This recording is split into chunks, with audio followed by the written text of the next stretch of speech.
I raised my daughter alone after her mother left us, sacrificing everything to give her a good life. I sold my college graduation ring for her ballet lessons, went months without eating meat so she could have her dream prom dress. Then I lost my business and my home, and that day in a Chicago restaurant parking lot, my own daughter looked me in the eyes and said, "I don't need a failed father like you," before walking away with her millionaire fiancé. 3 years of silence passed until my phone rang at 2:17 a.m. Her voice trembled on the other end. "Dad, it's me. Please don't hang up." She was 7 months pregnant, abandoned by the man who promised her everything, living in a moldy room with no heat and nowhere to turn. But what she doesn't know is that I hold a secret about her ex-fiancé that could change everything. A secret I've kept locked away in a wooden box for years. Will I help the daughter who buried me alive with her words? And what will happen when she discovers the shocking truth about the man she chose over her own father? Follow my channel for more emotional true stories that will break your heart and heal it again. Like and comment below to let me know where you're watching from. And don't forget to subscribe so you never miss another story that might just change how you see your own family. I raised my daughter alone after her mother left us. Charlotte Lynn Reynolds, my only reason for breathing for so many years. I traded sleep for extra jobs, sold my college graduation ring to pay for her ballet lessons when she was 9, and went months without eating meat so she could have the prom dress of her dreams. But on the day I lost my diner, my home, and my very breath, she looked at me like I was just another homeless man on the street and buried me alive with a single sentence: "I don't need a failed father like you." She didn't say this during a private moment of anger. No, she said it in the middle of a fancy restaurant parking lot in downtown Chicago, where she'd invited me to have a family lunch with her millionaire fiancé and his parents. I showed up in a hand-pressed shirt, polished shoes, and an open heart. She came with pride and disgust. When she saw me arriving by subway, holding a simple bouquet of flowers, she said those words in front of everyone and walked into the restaurant without looking back. I'll never forget the waiter telling me, "Sir, I apologize, but the party inside has requested that I not escort you to their table." That night I slept in a shelter for the first time. I ate stale crackers and shared a bunk bed with a man who cried in his sleep. All I could think was, where did I fail so completely that I'm being treated like a mistake that should never have been born? I still remember the exact moment I realized my daughter had become a stranger. It wasn't when she started dating Brett Howland, heir to a chain of medical clinics.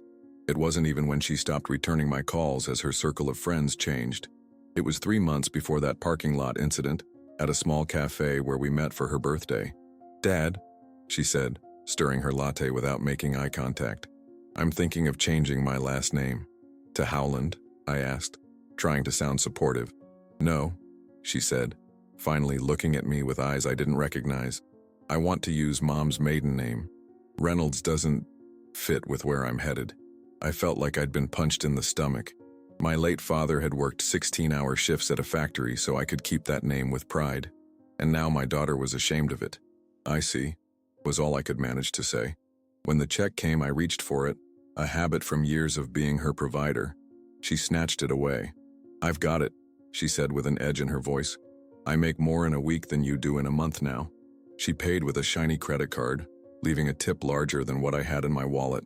I wondered if the money was even hers, or if it was from Brett. I didn't ask. My throat was too tight with hurt to form words. The day everything collapsed started normally enough. I was frying eggs at Reynolds' Corner Diner, the small restaurant I'd poured 20 years of my life into. The bank had been threatening foreclosure for months, but I'd kept that from Charlotte. She had enough going on with her engagement and new job at Brett's family clinic. When the sheriff and bank representative walked in at 11 a.m., I knew. They handed me papers while my regular customers watched in uncomfortable silence. I had until 5 p.m. to clear out my personal belongings. I called Charlotte from the payphone outside, my hands shaking so badly I could barely hold the receiver. "Honey, I need to talk to you. The diner. I've lost it. And the house too." There was a long pause before she spoke. "What do you mean you lost them? How could you be so irresponsible?" Her words felt like acid. I tried to explain about the economic downturn, the new fast food chain that opened nearby, the medical bills from when I broke my arm the previous winter. But she had already made up her mind about what kind of man I was. "Brett's parents are in town. We're having lunch at Bellini's at 1. Come if you want to discuss options." She hung up. Options. Like I was a business problem to be solved. I scraped together enough change for subway fare and stopped to buy a small bouquet from a street vendor. Yellow daisies, Charlotte's favorite since she was little. I spotted them immediately in the parking lot. Charlotte in a cream-colored suit that probably cost more than my monthly rent. Brett with his perfect teeth and tailored jacket. And an older couple who exuded old money confidence. When Charlotte saw me approaching, something flashed across her face. Was it embarrassment? Shame? I waved, forcing a smile. "Charlotte, honey," that's when she did it. She turned to Brett's parents and said in a voice loud enough for nearby valets to hear, "I'm sorry about this. He's been making increasingly poor decisions." Then she looked directly at me, her eyes cold as winter lake water. "I don't need a failed father like you. Please don't embarrass me further." Time stopped. The flowers fell from my hand. Brett put his arm around her shoulder, guiding her toward the restaurant entrance. His parents followed, the mother glancing back at me with what might have been pity. I stood there watching my daughter walk away, her spine straight, her step never faltering. The waiter came out moments later, delivering his rehearsed rejection with practiced sympathy. What does a man do when the child he raised decides he's worthless? I walked for hours until my feet blistered in my good shoes. Night fell, and with it rain. I had nowhere to go. My house keys would no longer work. I had $27 to my name. The shelter on West Madison took me in. They gave me a thin blanket and assigned me a metal bunk. My bunkmate was a former accountant named Leon who'd lost everything to gambling. He cried in his sleep, calling out names I didn't recognize. I lay awake all night staring at the ceiling, replaying every moment of Charlotte's childhood, searching for the exact instant where I must have failed her. Was it when I couldn't afford summer camp? When I missed her choir concert because I was working double shifts? Or was it something deeper? Had I raised a daughter who only valued people for what they could provide? As dawn broke, I made a decision. I would rebuild. Not to win her back, that bridge was ashes now, but to prove to myself that Thomas Reynolds wasn't a failure, even if the only person who would ever know that truth was me. What I didn't realize then was that life had more twists in store for both of us, and that one day Charlotte would need the very man she had thrown away like yesterday's trash. 3 years passed. Not a word from her. Through mutual acquaintances, I learned she had married that heir to the medical clinic chain, Brett Howland, a family name that opens doors in Chicago. I tried calling on her birthday, but my number had been blocked. I sent a letter. It came back sealed. Then that call came, 2:17 a.m. My prepaid phone rang. The voice on the other end was trembling, muffled. "Dad, it's me. Please, don't hang up." I sat up in my bed, not a shelter bunk anymore, but a small room I rented above Mrs. Kalinsky's garage in Bridgeport. The winter draft seeped through the thin walls, but it wasn't as cold as the chill that ran through me hearing Charlotte's voice after all this time. "I'm listening," I said, my voice steadier than I felt. "I'm pregnant," she whispered. 7 months. A pause filled with what sounded like suppressed sobs. "Brett's gone. He took the car, our savings. Left nothing but bills and a cold letter saying he wasn't the father of anything." Her voice cracked. "I'm in a rented room, there's mold on the walls, no heat." I closed my eyes, picturing my daughter who once refused to stay in a 3-star hotel during a high school trip, living in squalor. The irony wasn't lost on me, but it brought no satisfaction. "Where are you?" I asked. She gave me an address in Englewood, one of the roughest parts of the city.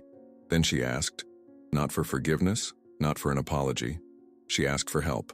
I didn't answer right away, because in that moment my heart didn't know if it still belonged to her, or if it had learned to live without her. "I'll be there," I finally said. "Tomorrow." I hung up and stared at the cracked ceiling. The snow outside my window fell silently, like all the words I never said to her after she walked away. I had a job now, night security at a storage facility. Not glamorous, but steady. I had $142 saved. It was meant for a down payment on a used car. Before dawn, I was on a Greyhound bus heading into the city. 22 hours of watching America roll by, wondering what I would find at the end of this journey. The bus swayed in the cold night, and a memory wouldn't leave me in peace. The wooden box under my bed, locked since the day I was rejected. Inside was something that could change everything, but also destroy what little remained. I'd found work at Howland Medical Center as a volunteer janitor shortly after losing my diner. Cleaning bedpans and mopping floors wasn't my dream job. But it kept me busy during those first dark months. Dr. Howard Howland, Brett's father, was the only doctor who ever greeted me by name. Unlike his son, the elder Howland had no pretensions. Born poor himself, he'd built his clinic empire from nothing. "Reynolds," he'd say, stopping me in the hallway, "come have coffee in my office." We'd talk about baseball, fishing, the weather, never about my circumstances or his wealth. When he died suddenly of a heart attack 6 months later, I was genuinely grieved. What I never told anyone, not even Charlotte, was that the day before he died he'd handed me an envelope. "If anything happens to me," he'd said, "open this." I never did. Not when I heard of his death. Not when I saw the news of his son taking over the business. The envelope stayed sealed, hidden in my wooden box, until the night before I boarded that Greyhound bus. Inside was a handwritten will and a letter. The will left me a significant portion of Howland Medical Center, enough to contest Brett's inheritance, and a house in Lake Forest. The letter explained why.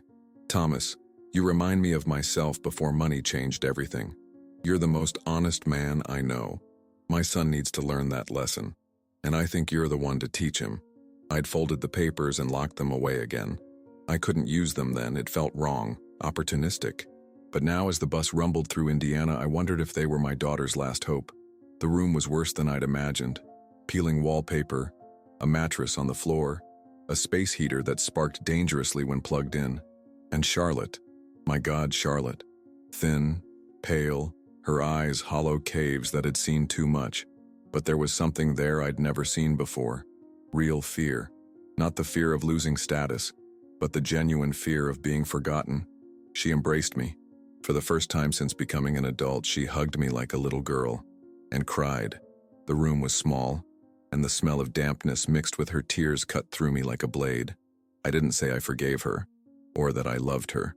I just took off my coat and started cleaning the floor, which had rat droppings in the corners.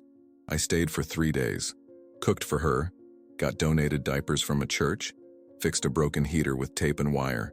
She watched me as if she couldn't understand. Why is this man still helping me after what I did? The truth is, I didn't understand either, until the day I saw a portrait on the shelf. It was Brett, the same man who years ago had silently humiliated me at the restaurant, the same who, unbeknownst to him, had crossed my past in another way, something Charlotte would never suspect. And that's when my wooden box became an urgent problem. I remembered Dr. Howland's last words to me. "Thomas, sometimes a man needs to lose everything to find out what he's really made of." At the time, I thought he was talking about me. Now, I wondered if he'd been talking about his son, or perhaps, in a way I couldn't have foreseen, about my daughter. Charlotte slept fitfully that night, her swollen belly rising and falling under the thin blanket I'd brought. I sat in a folding chair by the window, watching the streetlights flicker outside, wondering what tomorrow would bring, and whether the contents of that wooden box would heal us, or destroy us forever. Charlotte was unrecognizable, thin, pale, her eyes as hollow as abandoned mine shafts that had seen too much darkness. But there was something there I had never witnessed before. Genuine fear. Not the fear of losing status, but the raw terror of being forgotten. She embraced me. For the first time since becoming an adult, she hugged me like a little girl. And she cried. The room was small, and the smell of dampness mixed with her tears cut through me like a serrated blade. I didn't say I forgave her, nor did I say I loved her. I just took off my worn jacket and began cleaning the floor, which had rat droppings scattered in the corners. The wooden floorboards creaked beneath my feet as I moved about the tiny space, the sound echoing my aching joints, a symphony of age and regret. "You don't have to do this," Charlotte whispered, one hand resting on her swollen belly. "I know," I replied, not looking up from my work.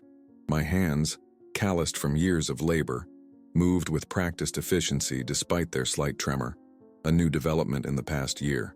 The apartment was a single room with a bathroom so small you had to sit sideways on the toilet.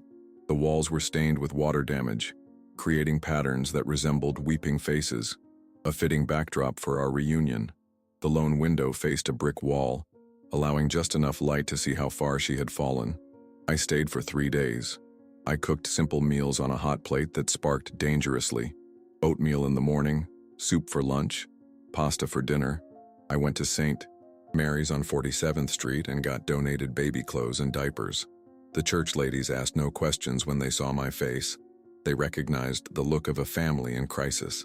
At the pawn shop 2 blocks over, I traded my watch, the only decent thing I still owned, for a space heater. Then I spent 4 hours fixing it with electrical tape and a coat hanger. When it finally hummed to life, Charlotte stared at it as if it were some miracle. "How do you know how to do all this?" she asked on the second night, watching me patch a hole in the wall where mice had been getting in. "Life," I said simply. "When you can't afford to call someone to fix things, you learn." She was quiet then, and I could feel her watching me, not with the contempt she'd shown in that restaurant parking lot, but with something like wonder, as if seeing me, really seeing me, for the first time in years. "Why are you helping me?" she finally asked on the third morning. "After what I said to you, after how I treated you." I paused, a spoonful of oatmeal halfway to my mouth. The truth was, I didn't fully understand it myself. There was anger still inside me, a hardened knot in my chest that 3 years hadn't dissolved. But there was something else too, something primal that transcended the hurt. "Because you're my daughter," I said at last. "That doesn't change even when everything else does." She looked down at her hands, nail polish chipped, knuckles raw from washing clothes in the sink. These weren't the manicured hands that had dismissed me with a wave at Bellini's. These were the hands of someone who'd learned what it meant to struggle. "I was so stupid," she whispered. "So blind. Brett made me feel like I was special, like I deserved more than—" She trailed off, but I knew what she couldn't say. "More than you could give me." I nodded, not trusting myself to speak. The anger in my chest shifted, making room for something dangerously close to forgiveness. "Not yet," I told myself. "Not that easily." That afternoon, while Charlotte napped, pregnancy exhaustion overcoming her even in the cold room, I noticed a framed photograph on the wobbly nightstand beside her mattress. It was Brett Howland, smiling his perfect, practiced smile. The same man who years ago had silently humiliated me at the restaurant, standing by while his fiancée dismantled my dignity piece by piece. I picked up the frame, the weight of it in my hands feeling heavier than it should. Something about his face triggered a memory, not from that terrible day in the parking lot, but from somewhere else. And suddenly, I remembered. 2 months after Dr. Howard's death, I was cleaning the executive wing of the clinic late one night. Brett was in his father's old office, arguing loudly on the phone. The door was ajar, and I couldn't help overhearing. "I don't care what the old man wanted. This company is mine now. If anyone comes forward with any supposed promises or agreements, bury it. Understand? I'm not sharing what's rightfully mine with some janitor who befriended my father." At the time, I assumed he was talking about someone else. There were several maintenance workers at the clinic. I hadn't known about the will then, but now, looking at his photograph, the pieces clicked together with terrible clarity. Had Brett known about me specifically? Had he pursued Charlotte as some twisted form of insurance against me claiming what his father had left me? The thought made me physically ill. I placed the photo back exactly where I'd found it, my hands shaking worse than usual. That's when my wooden box became an urgent problem. It was still in my small room above Mrs. Kalinsky's garage, hidden under the loose floorboard beneath my bed. Inside was not just Dr. Howard's will, but also something else. Something I'd found in the clinic the night I overheard Brett's phone call. A letter in Dr. Howard's handwriting, addressed to my son on the event of my passing, that I'd picked up from the floor outside Brett's office. I'd kept it, not knowing why, just feeling it wasn't meant to be discarded. I never read it, but now I wondered what secrets it contained, and whether those secrets might help Charlotte understand who Brett really was, and perhaps who I had always been. Charlotte stirred on the mattress, her face creased with worry even in sleep. One hand protectively cradled her belly, while the other reached out, grasping at empty air, searching perhaps for something to hold on to in a world that had proven far less stable than she'd once believed. Looking at her, I made a decision. I would go back to Mrs. Kalinsky's tomorrow and retrieve the box. What happened next would depend on what we found inside, and whether Charlotte was strong enough to face the truth about the man she'd chosen over her father. I opened the box at midnight, while Charlotte slept. The old wooden container had been with me for 30 years, a gift from my father when I graduated high school. Its brass hinges creaked softly as I lifted the lid, the sound barely audible above Charlotte's gentle snoring. Inside lay the fragments of a life I'd almost forgotten. Letters, newspaper clippings, and a handwritten will. a testament that I never delivered, from a man named Dr. Howard Howland, Brett's father. I met Howard when I worked as a volunteer janitor at his clinic shortly after losing my diner. While other doctors barely glanced my way, Howard would stop to chat, often inviting me into his office for coffee. We'd talk about baseball. He was a diehard Cubs fan, while I rooted for the White Sox. Our friendly rivalry made the long shifts bearable. "Thomas," he said to me one evening about a week before he died, "do you know why I like talking to you?" I shrugged, embarrassed. "I'm a good listener." He laughed, the wrinkles around his eyes deepening. "Because you're real. Everyone else around here, including my son, they're all performing, acting the part they think they should play. But you're just Thomas Reynolds. No pretense." I didn't know what to say to that, so I just nodded and sipped my coffee. The next day, he handed me an envelope. "Keep this safe," he said, his expression unusually serious. "If anything happens to me, open it. If not, return it to me in a year." He died 5 days later. Heart attack. Right there in the hospital he'd built from nothing. I never opened the envelope. Not until tonight, 3 years later, sitting on the floor of my daughter's decrepit apartment, with the weight of our broken relationship pressing down on me like a stone. The will was handwritten on Howland Medical Center stationery. I, Howard James Howland, being of sound mind, do hereby bequeath to Thomas Reynolds, in recognition of his integrity and friendship, my ownership stake in the Northside Clinic and my lake house in Door County, Wisconsin.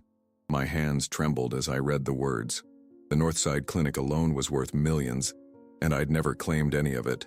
For the only man who treated me like a person when everyone else just saw my name, Howard had written, "You showed me kindness without agenda. That's rarer than gold in this world." I folded the document carefully, memories washing over me.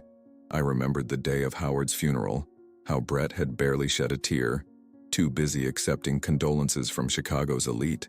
I remembered hearing whispers about Howard's eccentric tendencies and how Brett planned to modernize his father's outdated management style.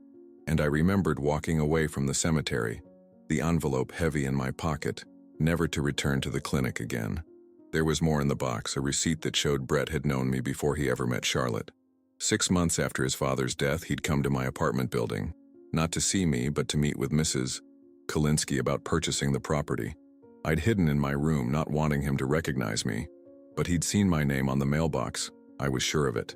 The receipt was for the building inspection, dated 3 weeks before he coincidentally met Charlotte at a coffee shop near her college. Had it all been calculated? A slow, deliberate revenge against the man his father had chosen over him? The thought made my stomach twist into knots. There was one more item in the box, a letter from Howard to Brett, which I'd found on the floor outside Brett's office the night I overheard his phone call. I'd never read it, feeling it wasn't my place. But now, with Charlotte's future hanging in the balance, I carefully unfolded the yellowed paper. "My son," it began, "if you're reading this, I'm gone. And you're angry. You've always been angry, Brett. At me, at the world, at anyone who has what you think you deserve. I hoped you'd outgrow it, but I've come to accept that this bitterness is the path you've chosen."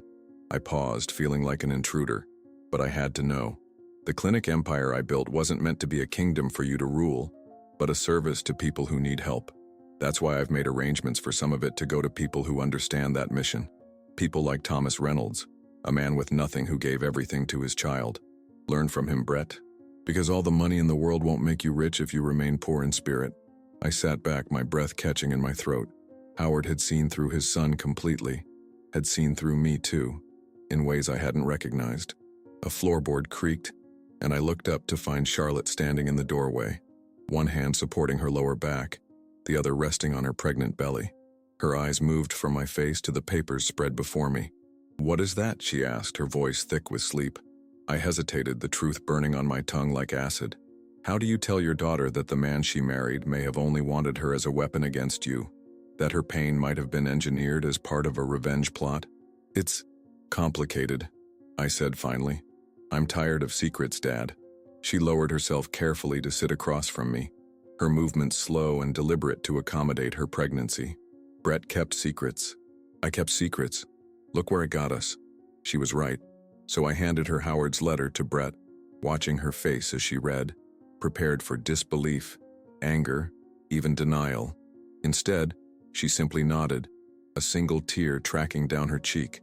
I always wondered why he asked so many questions about you, even before I told him you were my father.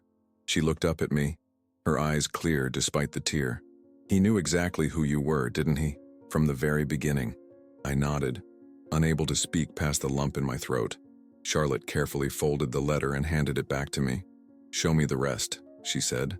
And so, in the small hours of the morning, with the sounds of the city muffled by freshly fallen snow, I shared with my daughter the truth about her husband, his father, and the inheritance that could change everything, or destroy what little we had managed to rebuild. "Why didn't you ever use this?" she asked finally, holding Howard's will in trembling hands. "You could have been comfortable, safe." I looked at her, really looked at her, hoping she might understand, because it wasn't mine to take. "Not then." "And now?" she whispered. "Now," I said, closing the wooden box gently. "It might be the only way to give your child a future." The question that hung in the air between us, unspoken but palpable, was whether either of us had the courage to use it. Charlotte began feeling contractions before it was time. It started as a dull ache in her lower back around dawn, just hours after our midnight revelation. I was making coffee on the hot plate, the cheap kind that tastes like liquid cardboard but keeps you moving, when I heard her sharp intake of breath. "It's nothing," she insisted, one hand pressed against the peeling wallpaper for support. "Braxton Hicks. The doctor said this might happen. But I'd been there when she was born." I remembered the way her mother had said the exact same thing, 12 hours before Charlotte came screaming into the world.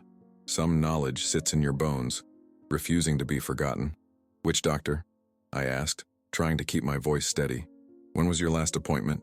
Charlotte looked away, her face flushing with shame beneath the pallor of discomfort.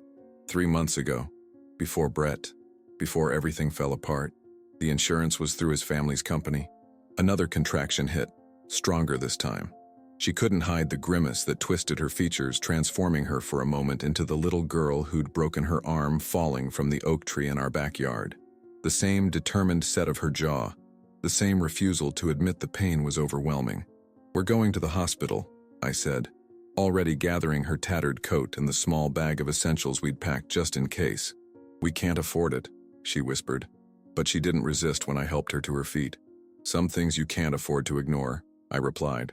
The January wind cut through us as we made our way down the icy steps of her apartment building.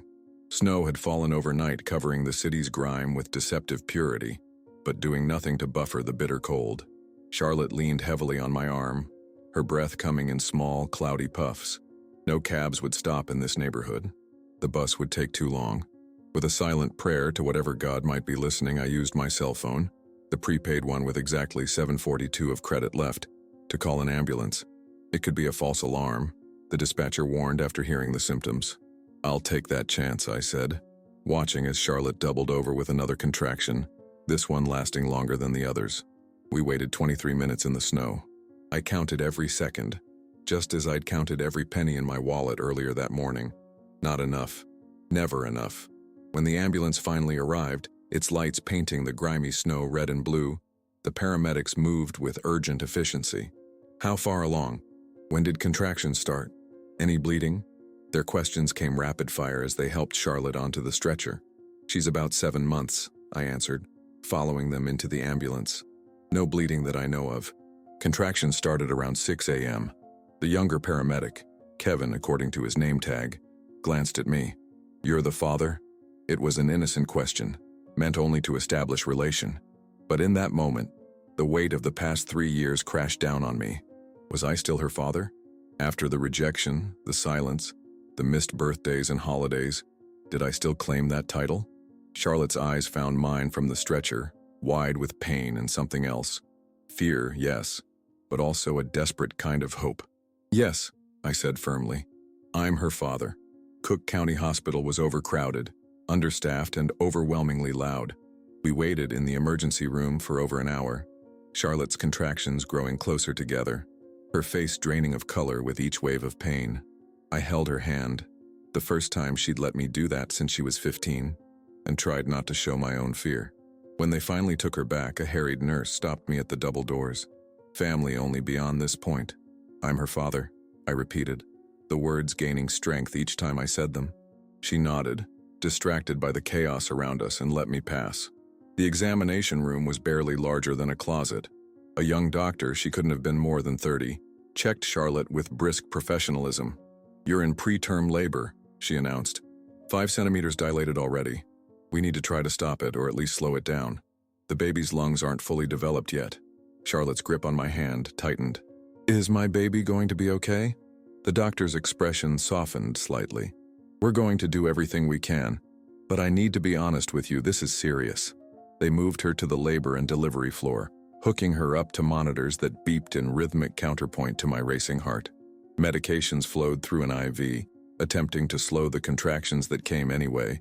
Charlotte's body determined to bring this child into the world, ready or not. 2 hours later, the doctor returned, her face grave. "The medication isn't working as well as we'd hoped, and there are signs of fetal distress. We need to do an emergency C-section." Charlotte's face crumpled. "But it's too early. We don't have a choice." The doctor cut in gently. "Every minute we wait increases the risk to both of you." A nurse appeared with forms. "We need consent for the procedure." "Are you the father of the baby?" she asked me. "No," I said. "I'm the grandfather." "Then we need the mother's consent." She held out a clipboard to Charlotte, who looked at it through tears. "I can't afford this," she whispered. "I don't have insurance anymore." The nurse's expression didn't change. "That's not important right now. What's important is saving your baby. We'll figure out the rest later." Charlotte signed, her hand shaking so badly that her signature was barely legible. As they prepared to take her to the operating room, the doctor turned to me. "Are you coming in?" Most fathers or grandfathers do. I hesitated, something inside me wanting to answer. "I'm just the substitute she rejected." But I looked at Charlotte's face, terrified, vulnerable, so young despite her 26 years, and nodded. "I'll be right there," I said, squeezing her hand one more time before they wheeled her away. In the scrub room, donning the paper gown and cap that would allow me into the operating theater, I caught a glimpse of myself in the small mirror above the sink. Gray hair, lines etched deep around my mouth and eyes, the same work-worn hands that had once cradled Charlotte as an infant. Now those hands would welcome her child, a life coming full circle despite our best efforts to break the wheel. I signed the emergency consent form, my pen hovering for just a moment over the line marked "Relationship to Patient." I wrote "Father," the word both a declaration and a promise. Then I walked into the operating room to help bring my grandchild into a world that had already proven itself harsh and unforgiving, but also occasionally capable of second chances. The baby was born at 4:17 p.m., a girl, tiny, red, eyes sealed shut, skin translucent enough to see the blue tracery of veins beneath. They whisked her away immediately to the NICU, a team of specialists already working to help her breathe. Charlotte lay exhausted on the table, tears streaming into her hair as they stitched her closed. "Is she okay?" she kept asking. "Please, someone tell me if she's okay." I stood by her head, my hand on her shoulder, unable to give her the reassurance she desperately needed because I didn't know myself. When they finally wheeled her to recovery, a young doctor met us there. "Your daughter is stable," he told Charlotte. "She's very premature, just under 2 pounds, but she's fighting. The next 48 hours will be critical." Charlotte nodded, too drained to speak. As the doctor turned to leave, a woman in a dark suit entered the room. She introduced herself as a hospital social worker. "Will the baby's father be notified?" she asked gently. I felt Charlotte tense beneath my hand. "The baby's father is a coward who ran away," I said before Charlotte could answer. "I'm just the grandfather, trying not to repeat the mistakes of the father." The social worker nodded, making a note in her file. As she left, I placed the envelope containing Howard's will on Charlotte's bedside table. No name, no explanation. And I walked out of the room, my heart raw and exposed, like a nerve ending in the cold air. She needed to decide if she was still my daughter, or just the echo of pride that remained of her. 2 days later, Charlotte found me on the bench where I'd been waiting for news. The hospital corridor was quiet at that early hour, the fluorescent lights casting a sickly pale glow that made everyone look half dead. I'd been sleeping there, upright, my jacket rolled into a makeshift pillow against the wall. The nurses had taken pity on me, bringing occasional cups of bitter coffee and updates about the baby, who was still fighting in the NICU. Charlotte stood before me, envelope in hand, crying. Not the theatrical tears she'd mastered as a teenager, but the raw, unfiltered grief of someone seeing their life clearly for the first time. Her hospital gown hung loosely on her frame, and she clutched an IV pole with her free hand for support. She should have been in bed, but here she was, stubborn as always. "Why did you keep this for so long?" she asked, her voice breaking. "Why didn't you use it to get revenge? Why did you save me?" The questions hung in the sterile air between us, weighted with all the words we'd never said to each other. I didn't answer immediately. Instead, I looked at my daughter, really looked at her. The dark circles under her eyes, the chapped lips, the way her shoulders curved forward, as if carrying an invisible burden. Gone was the polished woman who'd dismissed me in that restaurant parking lot.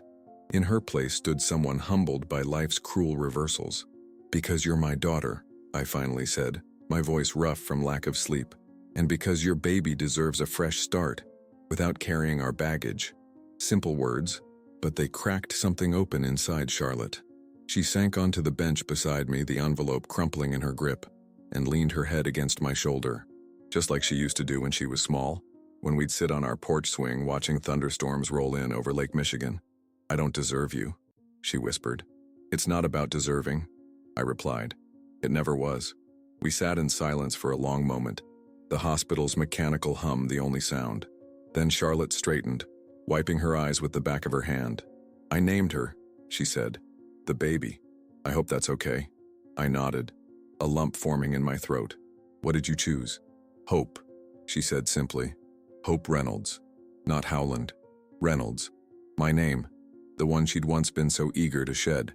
The significance wasn't lost on me, but I kept my expression neutral, afraid to break this fragile peace between us. "It's perfect," I said. Charlotte looked down at the crumpled envelope. "Dad, there's something I need to tell you. About Brett." She swallowed hard. "Before he disappeared, he left a note.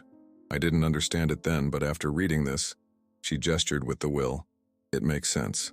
My heart sank. "What did it say?" "You are my final revenge. Now you carry what should have been mine." She recited the words with a hollow detachment, as if they belonged to a stranger. I thought he meant the baby. But he meant this, didn't he? She tapped the envelope. "He knew about the will. He knew you never claimed what his father left you." I nodded slowly. "I think so. But Charlotte, there's something else you should know." I hesitated, wondering if this was the right time, with her still recovering, with the baby still in critical condition. But the truth had been hidden too long already. Brett didn't just disappear.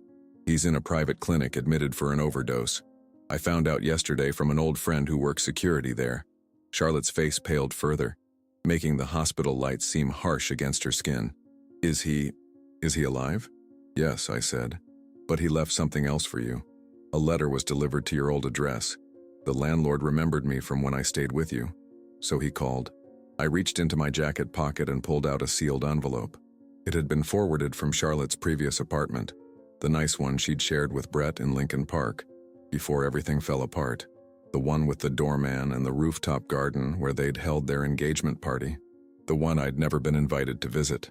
Charlotte took the envelope with trembling fingers.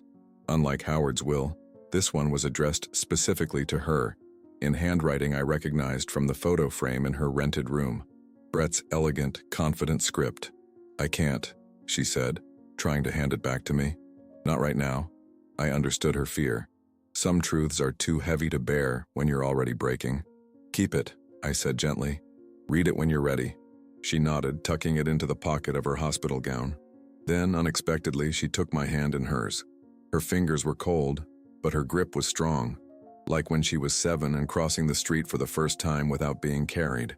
"Will you come see Hope with me?" she asked. "They said I could visit the NICU this morning, just for a few minutes."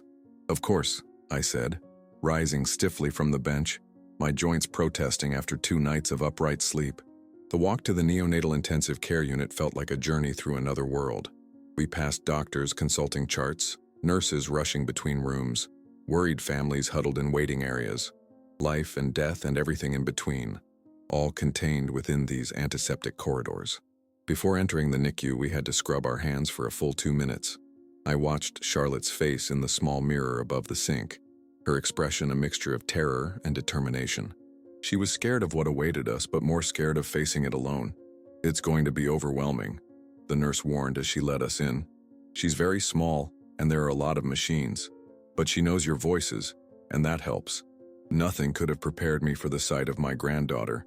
Hope was smaller than a loaf of bread, her skin nearly transparent, crossed with veins like delicate blue rivers. Tubes and wires connected her to machines that breathed for her, monitored her, kept her alive with their steady beeping and whirring. Her eyes were covered with tiny patches to protect them from the lights. Her chest rose and fell in rapid, shallow movements. Charlotte made a small, broken sound beside me. Not quite a sob, but the noise of a heart cracking open.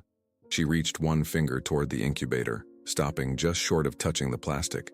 "She's so small," she whispered. "But strong," the nurse assured her. "Her vitals have been stable since the surgery. That's a very good sign." I stood slightly behind Charlotte, one hand on her shoulder, unable to take my eyes off this tiny life, this new Reynolds who had entered the world against all odds. In that moment, all the pain of the past 3 years, all the rejection and loneliness, seemed to shrink against the enormity of what mattered now. This child, my daughter, our future together. "You can talk to her," the nurse encouraged. "She knows your voices." Charlotte leaned closer to the incubator. "Hey, Hope," she said softly. "It's Mom, and Grandpa is here too." She glanced back at me, a silent invitation. I stepped forward, my throat tight with emotion. "Hello, little one," I managed. "We're here, both of us, and we're not going anywhere." As if in response, Hope's tiny hand flexed, fingers spreading like a miniature starfish. It was the smallest movement, but in that sterile room full of machines and uncertainty, it felt like a promise. A promise that maybe, just maybe, our broken family had a chance to heal after all. A week later, I received a letter from Brett's lawyer. It wasn't addressed to me, it was for Charlotte, but he sought me out thinking I was her legal guardian. I was sitting in the hospital cafeteria, forcing down a sandwich that tasted like damp cardboard, when a man in an expensive suit approached my table. He looked out of place among the exhausted family members and overworked hospital staff. "Mr. Reynolds?" he asked, his voice precise as a surgeon's scalpel. I nodded, instantly wary. Men in suits like that rarely brought good news to people like me. "I'm James Whitaker, representing Brett Howland." He placed a thick envelope on the table between us. "This is for Charlotte Reynolds. I was told you could ensure she receives it." Before I could respond, he was gone, leather shoes clicking against the linoleum floor. The envelope sat before me like a live grenade, my name, our name written in an unfamiliar hand. Not Brett's flowing script, but the methodical block letters of a legal secretary. I didn't open it. Instead, I carried it upstairs to Charlotte's room, where she was preparing to be discharged. Hope would remain in the NICU for weeks, possibly months, but Charlotte was healing well physically. Emotionally was another matter. She looked up when I entered, her hands pausing in the act of folding a hospital gown. "What's that?" she asked, eyeing the envelope. "From Brett's lawyer," I said, placing it on the bedside table. "He found me downstairs." Charlotte's face drained of color. She sat heavily on the edge of the bed, staring at the envelope as if it might bite her. "I still haven't read the other one," she admitted. "The one he left before the overdose." I understood her hesitation. Some wounds are too fresh to probe, even gently. "You don't have to read either of them," I said. "Not today. Not ever, if that's what you want." She shook her head, a familiar determination settling into the set of her jaw. "No, I need to know. All of it." She reached for Brett's personal letter first, the one I'd given her days ago. The seal broke with a small, decisive sound in the quiet room. I turned to leave to give her privacy, but she caught my wrist. "Stay," she said simply. "Please." So I sat in the vinyl chair beside her bed as she unfolded the letter, watching emotions play across her face like shadows. Confusion, shock, grief, anger, each chasing the other in rapid succession. "He knew," she whispered finally. "He knew everything." "What does it say?" I asked gently. Charlotte's hands trembled as she read aloud. "Charlotte, by the time you read this, I'll be gone.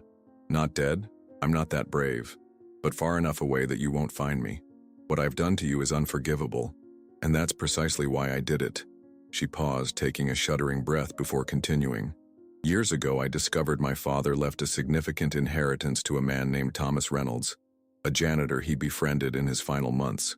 It felt like a betrayal, like my own father had chosen a stranger over his son. When I learned this man had a daughter my age, I saw an opportunity for the perfect revenge. I would take from him what he had taken from me. Family. Charlotte's voice broke on the last word. Tears slid down her cheeks, but she kept reading. I engineered our chance meeting at Millennium Park. I made myself into exactly the man I knew would impress you. I convinced you to cut ties with your father, to choose me instead. And when I succeeded, when I saw him standing in that parking lot, broken by your rejection, I felt victorious. I remembered that day with painful clarity. The flowers falling from my hand, the waiter's apologetic dismissal, the long walk through Chicago with nowhere to go. I'd never suspected it was all part of Brett's calculated revenge. But something happened I didn't expect. Charlotte continued reading. I fell in love with you, not part of the plan. So I married you, trying to forget why we were together in the first place, trying to convince myself that what we had was real, not built on my vendetta against your father.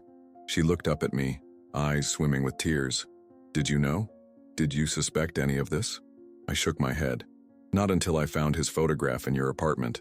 Something about seeing him there triggered memories of overhearing him at the clinic, talking about a janitor his father had befriended, but I never imagined he'd go this far. Charlotte nodded and returned to the letter, her voice steadying. When you told me you were pregnant, the reality of what I'd done hit me. This wasn't just about you and your father anymore. This was about an innocent child who would carry my poisoned blood. A child who deserved better than a father motivated by revenge and a grandfather robbed of his rightful place in your life. So I'm leaving. The accounts are empty, that part's true. But not because I'm keeping the money. It's all gone to pay for your medical care through delivery. The house is being foreclosed on, also true. I've made sure you'll have nothing from me, nothing to tie you to the Howland name.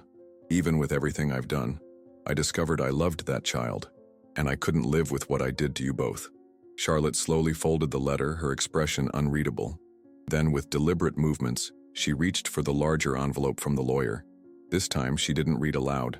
I watched her face as she scanned the documents, her eyes widening, then narrowing, then filling with tears again. He's dead, she said finally, her voice hollow. Suicide. 2 days ago at the clinic. I felt a complicated knot of emotions. Anger at what this man had done to my daughter.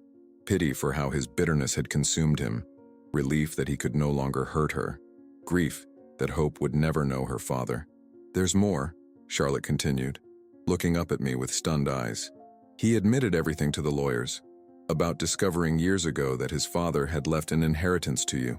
About how that stained the Howland blood. About seducing me on purpose, getting me pregnant intentionally, then abandoning me. All because of hatred for the Reynolds name. The cruelty of it stole my breath. I'd known Brett was calculating, but this level of malice, using my daughter as a pawn in a game she didn't even know she was playing, it was beyond comprehension. But he also wrote this, she said, reading directly from the document. Even after everything, I discovered I loved that child, and I couldn't live with what I did. Charlotte's voice cracked. He left a trust fund for Hope. Not huge, but enough for her medical bills, and he formally relinquished all parental rights.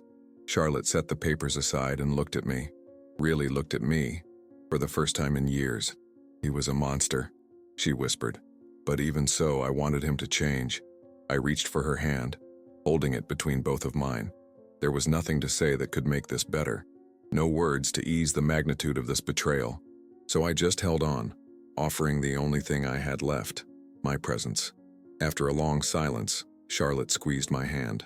I want to change Hope's last name, she said decisively. Hope Reynolds, and she hesitated, vulnerability flickering across her face.